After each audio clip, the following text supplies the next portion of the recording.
Welcome to everyone.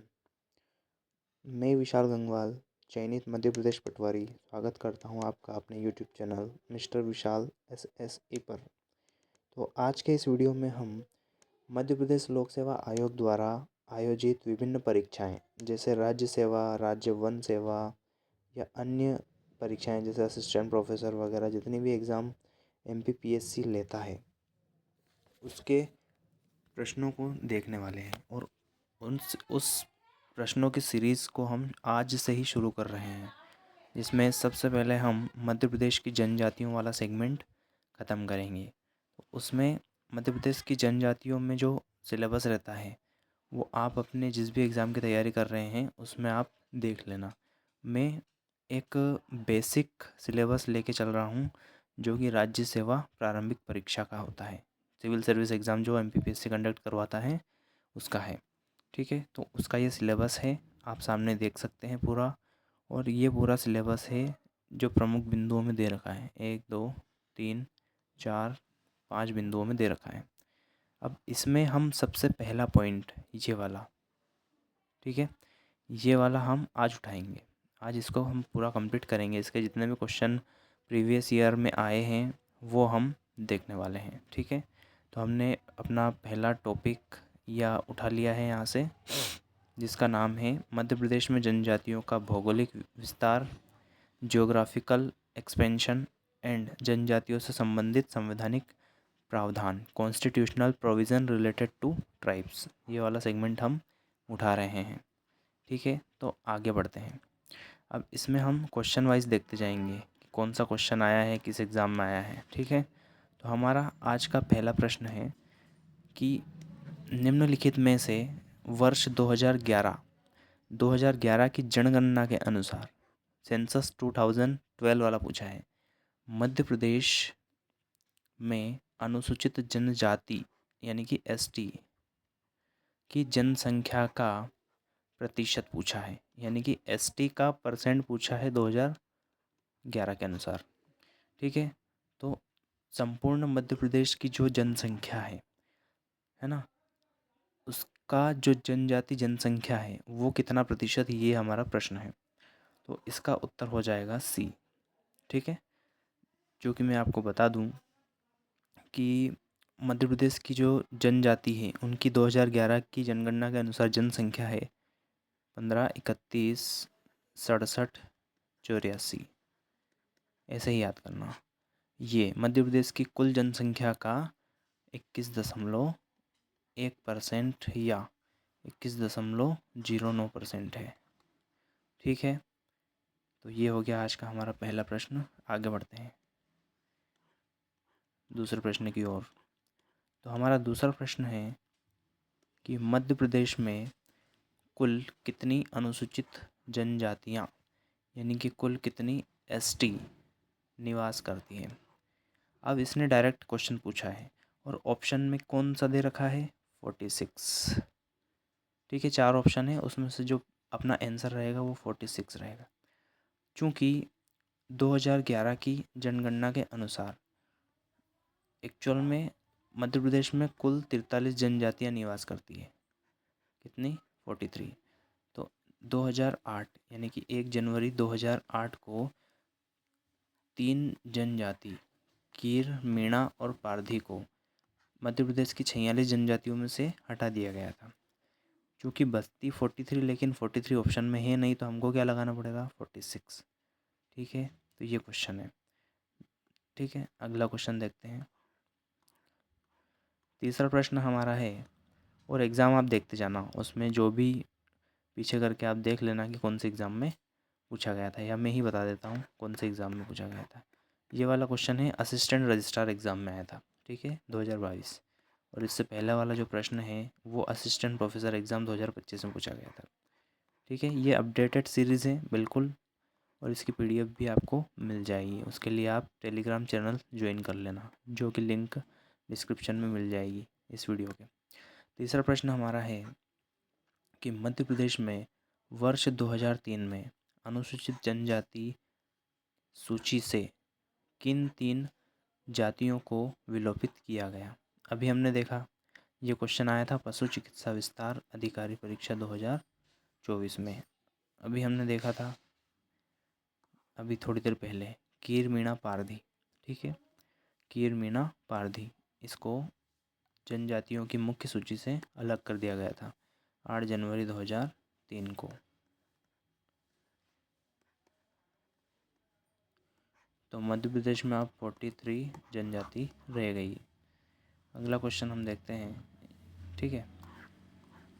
चौथा question है कि भारतीय संविधान के किस अनुच्छेद के अंतर्गत राष्ट्रपति राज्य विशेष के लिए अनुसूचित जनजाति समुदायों के लिए लोक अधिसूचना जारी करते हैं, यानी कि पब्लिक नोटिफिकेशन, यानी कि जो राष्ट्रपति है वो किस अनुच्छेद के अंतर्गत अनुसूचित जनजाति समुदायों के लिए लोक अधिसूचना जारी करते हैं।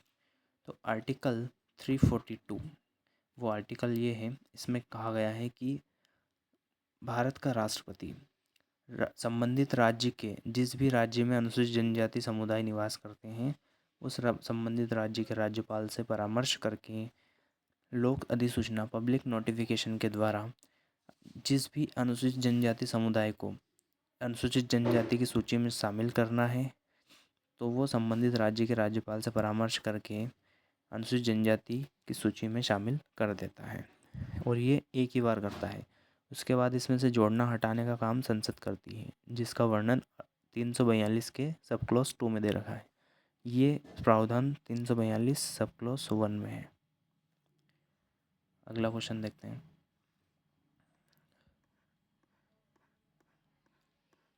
पांचवा क्वेश्चन है कि भारतीय संविधान के किस अनुच्छेद में अनुसूचित जनजातियों के लिए राज्य की विधानसभा में सीटों के आरक्षण का प्रावधान है। MPPSC प्री 2025 में पूछा गया सवाल है। अब इसने पूछा है कि राज्य की विधानसभा में सीटों का आरक्षण किस अनुच्छेद के अंतर्गत है। तो मैं आपको बता दूं 330 जो रहता है वो संसद की लोकसभा में सीटों के आरक्षण से संबंधित है। 332 जो है राज्यों की विधानसभा में सीटों के आरक्षण से संबंधित है, और 334 जो है वो आरक्षण की अवधि के संबंध में, ड्यूरेशन के संबंध में, ठीक है, टेन्योर या ड्यूरेशन जो भी आप बोलो, उसके संबंध में प्रावधान करता है। तो हमारा सीटों के आरक्षण विधानसभा है राज्यों की, कौन सा आर्टिकल 332, ऑप्शन नंबर बी सही होगा। छठा क्वेश्चन देखते हैं। छठा क्वेश्चन ये बोलता है कि जनजातीय सलाहकार परिषद ट्राइबल एडवाइजरी काउंसिल जनजातीय क्षेत्रों में होती है की स्थापना संविधान के किस अनुच्छेद के तहत की जाती है, यानी कि जनजातीय सलाहकार परिषद की स्थापना किस अनुच्छेद के अंतर्गत की जाती है। तो ये अनुच्छेद 244 के अंतर्गत की जाती है। एक्चुअल में दो अनुच्छेद होते हैं, 244(1) और 244(2), ठीक है। तो एक में होता है ट्राइबल एडवाइजरी काउंसिल और एक में होता है ऑटोनोमस डिस्ट्रिक्ट काउंसिल, स्वायत्त जिला परिषद, ठीक है। तो ये 244 से संबंधित है। ये अनुसूचित क्षेत्रों और जनजाति क्षेत्रों से संबंधित अनुच्छेद है। अगला क्वेश्चन देखते हैं। ये असिस्टेंट प्रोफेसर 2025 में पूछा गया था। चलिए अगला क्वेश्चन देखते हैं, क्वेश्चन नंबर 7, ठीक है। तो क्वेश्चन नंबर 7 ये बोलता है कि लोकसभा व विधानसभा परिनियम आदेश 2008 के अनुसार लोकसभा में मध्य प्रदेश राज्य से अनुसूचित जनजाति के लिए कितनी सीटें आरक्षित है। अब लोकसभा में पूछा है और किसका पूछा है, ST का आरक्षित जो सीट है वो कितनी है। तो लोकसभा में ST के लिए आरक्षित जो सीट है वो 6 है। ये असिस्टेंट रजिस्ट्रार एग्ज़ाम 2022 में आया था। चलिए अगला क्वेश्चन देखते हैं। आगे 8वां प्रश्न हम देख रहे हैं। 8वें प्रश्न में पूछा गया है कि मध्य प्रदेश विधानसभा में अनुसूचित जातियों और जनजातियों के लिए कितने स्थान आरक्षित हैं। मध्य प्रदेश है, ठीक है। ये फॉरेस्ट मेंस एग्ज़ाम, ये ई की जगह ए की जगह ई होना था। ठीक है, 2023 का क्वेश्चन है।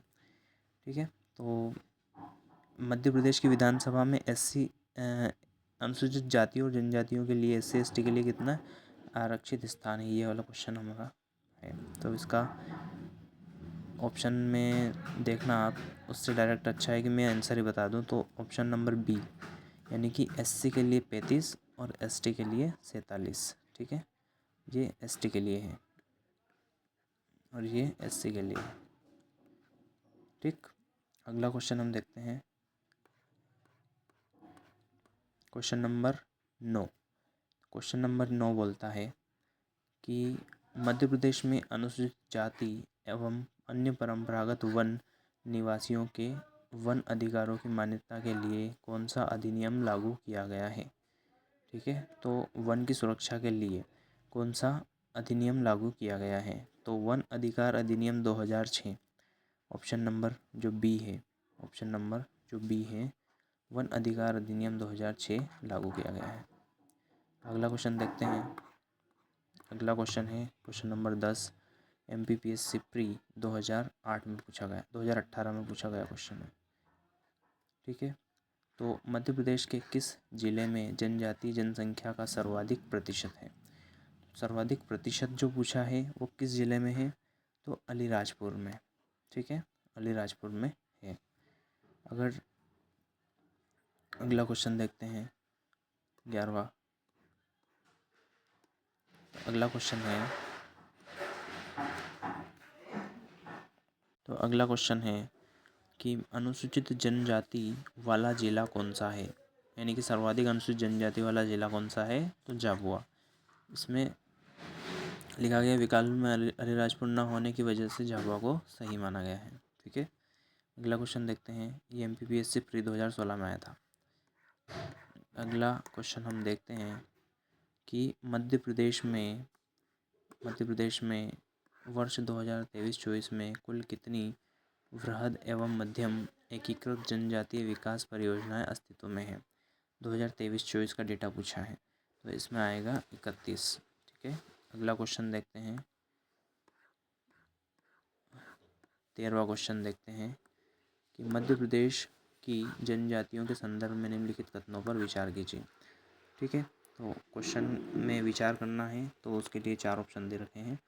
तो देखते हैं कौन कौन से ऑप्शन हैं। उसमें पहला ऑप्शन है कि मध्य प्रदेश राज्य की जनसंख्या का 20% से अधिक हिस्सा जनजातियों का है। बिल्कुल सही बात है, 21.1% अभी देखा हमने। बेगा स्वयं को द्रविड़ के वंशज मानते हैं, अब इस पर विचार करना है। ठीक है, उसके बाद में तीसरा ऑप्शन है कोल, जो मुख्य रूप से श्रमिक वर्ग के हैं, रीवा, सीधी, सतना और जबलपुर जिलों में पाए जाते हैं। और चौथा ऑप्शन है संतिया मालवा की एक जनजाति है जो स्वयं को मूल रूप से राजपूत मानती है। अब ऊपर तो कथन पर विचार करना है। ठीक है, तो ऑप्शन में 1 2 1 2 3 2 3 4 और 1 2 3 4 इसमें से कौन सा सही है। तो इसमें बताया है कि चारों ही सही है।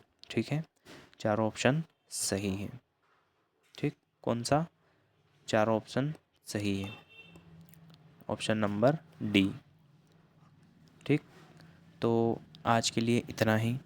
यदि आपको वीडियो हेल्पफुल लगा हो तो आप चैनल को सब्सक्राइब कर दीजिए, वीडियो को लाइक कर दीजिए और कमेंट ज़रूर करके बताना कि वीडियो कैसा लगा। उसके बाद नेक्स्ट क्लास में हम अगला टॉपिक लेकर आएंगे जनजातियों से संबंधित। ठीक है, इसी प्रकार से हम MPPSC प्री का पूरा सिलेबस कवर करेंगे। MPPSC प्री में जितनी भी यूनिट है, ठीक है, सबका पूरा सिलेबस हम कंप्लीट करेंगे, सब यूनिट वाइज। ठीक है, यूनिट वाइज हम करेंगे इसको। तो उसके लिए आप चैनल को सब्सक्राइब कर दीजिए और बेल आइकन को प्रेस कर देना ताकि नोटिफिकेशन आपके पास पहुंच जाए। वीडियो कैसा लगा ज़रूर बताइएगा कमेंट करके। और आज तो हमारा पहला वीडियो है, अगर कोई गलती हुई हो तो उसको इग्नोर करिएगा और बैकग्राउंड वॉइस को भी इग्नोर करिएगा। ठीक है, हमारी शुरुआत है, मुझे अनुभव नहीं है यूट्यूब प्लेटफॉर्म पर, पहला अनुभव है मेरा और आज ही पहली क्लास है। तो मुझे नहीं पता कि वीडियो कैसा बना है, पर जैसा भी हो आप देख के इसका रिस्पॉन्स ज़रूर देना, कैसा है रिव्यू बताना। और कोशिश करूँगा कि आगे और बेहतर वीडियो बन सके। ठीक है, ठीक है, धन्यवाद। आज के लिए इतना ही।